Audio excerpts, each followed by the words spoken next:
Hey everybody, Daddy Guru here to talk about Red Tantra. So we're White Tantra Spiritual Foundation. Red Tantra is where we feel it.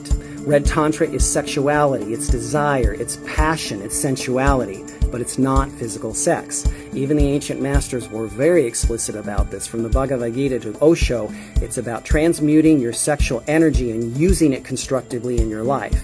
You take this sexual energy, you take this desire, and you use it as a vehicle for your awakening. In this energetic partnership, you're able to experience the divine union of Shiva and Shakti via presence, vulnerability, and connection. Red Tantra teaches us that ecstasy is the path to moksha, which is liberation.